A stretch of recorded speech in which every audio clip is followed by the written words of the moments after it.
राजगढ़ जिले के ब्यावरा शहर में पिछले 5 दिनों से हो रही मूसलाधार बारिश ने जनजीवन को पूरी तरह से अस्त व्यस्त कर दिया है। भारी बारिश के चलते सुटालिया रोड स्थित नाले के किनारे बनी एक 3 मंजिला इमारत मंगलवार को जमींदोज हो गई। प्रशासन की सतर्कता से इस इमारत को कुछ घंटे पहले ही खाली करा लिया गया था, जिससे बड़ी जनहानि होने से टाल दी गई। पहले इमारत की एक मंजिल तेज बहाव में ढह गई और फिर खतरे को देखते हुए नगर पालिका एवं पुलिस की मौजूदगी में जेसीबी मशीन से पूरी इमारत गिरा दी गई। गौरतलब है कि 2 वर्ष पहले अजनार नदी के किनारे बने 3 मंजिला निर्माण में एक मजदूर की मौत हो गई थी, लेकिन इसके बावजूद नदियों और नालों के पास अवैध निर्माण का सिलसिला नहीं थमा है।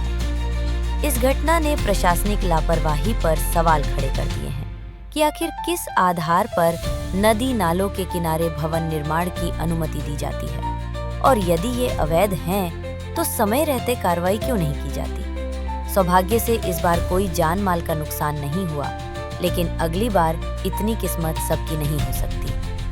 अब आवश्यकता है कि प्रशासन सख्ती बरते और जल स्रोतों के किनारे बने अवैध निर्माणों पर त्वरित कार्रवाई करे। राजगढ़ से मुकेश अहिरवार की विशेष रिपोर्ट। क्या घटना करे मुझे भैया यहाँ पे?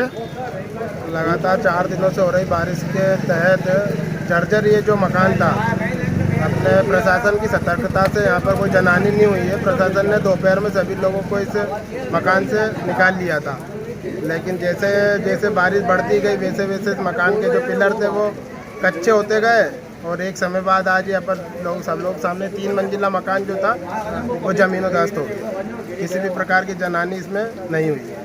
तो मकान कब खाली कराया गया था ये? मकान आज दोपहर में खाली करा दिया गया था।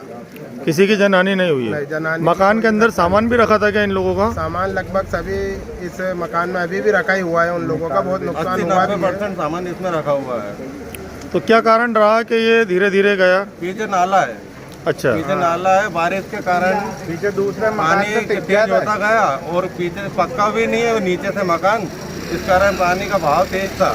वो मकान में दरार चलती रही, मतलब दरारें वो बढ़ती गई, दरारें वो धीरे धीरे करके वो खतरा गिर गया। और कितने परिवार रहते थे इस मकान में? इसमें 2 फैमिली थी। 2 फैमिली रहती थी। किनका मकान था ये?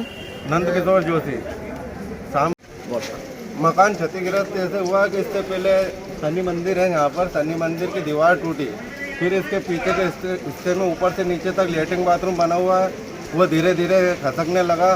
खसकने लगने के बाद में अचानक दोपहर में इसके लेटरिन बाथरूम नीचे गिर गए, और फिर उसके 2 घंटे बाद जैसे मकान की दरारें बढ़ती गई, जैसे कि दरारें बढ़ रही हैं, फिर अचानक एक इसका मंजिला उसका धाराशायी हो गया नीचे, और जिसके बाद मकान कतरा नीचे आता जा रहा है। और आज रात इसको ऐसा लगता है पूरा जमींदोज हो जाएगा।